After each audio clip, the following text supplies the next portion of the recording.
सुप्रभात। बाबा कहते हैं मेरे प्यारे बच्चे, तुम कमज़ोर नहीं हो और ना ही तुम्हें अभी कमज़ोर होना है। हाँ, मैं ये कहता हूँ बेवजह की बातों में मत पड़ो, लेकिन अगर तुम्हारी कहीं बात हो रही हो, मान और सम्मान की बात हो, तुम्हारे लिए कुछ गलत कहा जा रहा हो, चुप रहने की भी कोई ज़रूरत नहीं है। क्योंकि अगर जब तुम चुप रहोगे ना तो लोग तुम्हें गलत समझेंगे, जैसा कि अभी कुछ दिनों से तुम्हारे साथ हो रहा है। चुप रह रहे हो, अपनी बात को खुलकर कह नहीं रहे हो और लोग उसका फ़ायदा उठा रहे हैं। जहाँ पर तुम्हारे घर परिवार या किसी अपने के जुड़े मान सम्मान की बात आए या चरित्र की बात उठे, वहाँ पर चुप भी नहीं रहना है और ना ही ये सहना है कि अगर कोई झूठ बोल रहा हो वो भी तुम चुपचाप सह लो। इतना शांत होना भी अच्छा नहीं है, लोग उसका गलत फ़ायदा उठा रहे हैं।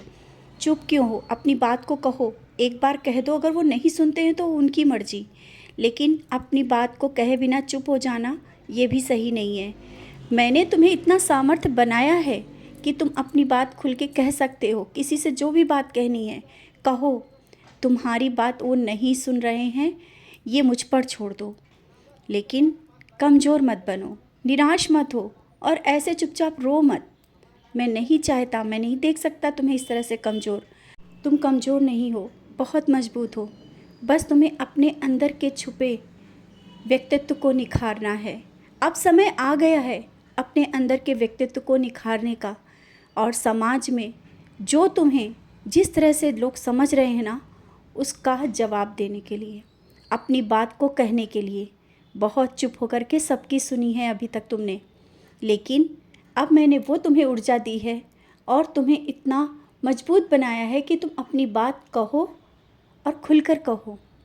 अपने आत्मसम्मान के लिए किसी से झुककर रहने की कोई ज़रूरत नहीं है। हाँ, बेवजह की बातों में मत पड़ो। अगर कोई बेवजह की बात कर रहा हो तो वहाँ से हट जाओ। और तुम्हारा ये क्यों कहते हो कि पूजा करने में मन नहीं लगता है? क्योंकि तुम बेवजह की बातें सुनने लगते हो और सोचने लगते हो। उन बातों से हटो, अपने पर ध्यान दो, अपने परिवार पर ध्यान दो, अपने घर पर ध्यान दो।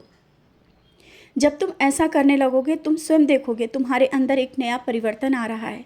तुम अलग दिशा की ओर जा रहे हो, बहुत कुछ अलग हो रहा है और सब बहुत अच्छा होगा।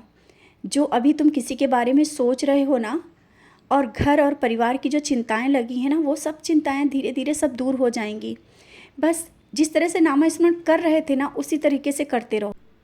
और हाँ, ये जो सब चीज़ें तुम्हारे मन में आ रही हैं ना, वो आज ही निकाल दो।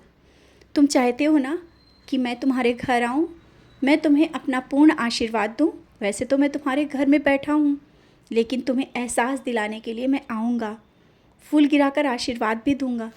और किसी से कोई बात कहना चाहते हो जो कि बहुत दिनों से छिपा कर रखी है, शायद तुम्हारे मन में चल रहा है ये बात कहें ना कहें, समय आ गया है उस बात को कहो। समझ गए हो ना? बहुत दिनों तक तुमने अपने अंदर रखा, यहाँ तक कि तुम अपने सपनों को भी किसी से तुमने नहीं बताए और बहुत कुछ दफन कर दिया। लेकिन अब नहीं, सब सपने तुम्हारे मैं पूरा करने के लिए बैठा हूँ।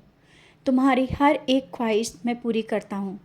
और यहाँ तक जब तुम छोटी छोटी ख्वाहिशें भी जब तुम्हारी पूरी हो जाती ना, तो खुश होकर जाते हो और मेरी ओर देख कर के मुस्कुराते हो और कहते हो कि बाबा, मैंने तो अभी जस्ट थोड़ी देर पहले ही बोला था और आपने पूरा कर दिया। बच्चे, मैं तुम्हारी हर एक ख्वाहिश पूरा करूँगा। हाँ, परेशानियाँ हैं और परेशानियों से निकल के आए भी हो। कुछ हैं जो कुछ ही दिनों में सब कुछ सही हो जाएगा। अपने आँखों से सब कुछ सही होते देखोगे। बस तुम खुश रहा करो और मुस्कुराते रहा करो। अच्छा सोचो, सब अच्छा ही होगा। जो तुम्हारे शारीरिक दर्द है ना, परेशानी जो लग रही है ना, वो भी कुछ ही दिनों में दूर हो जाएगी। ऊदी का सेवन करते रहो।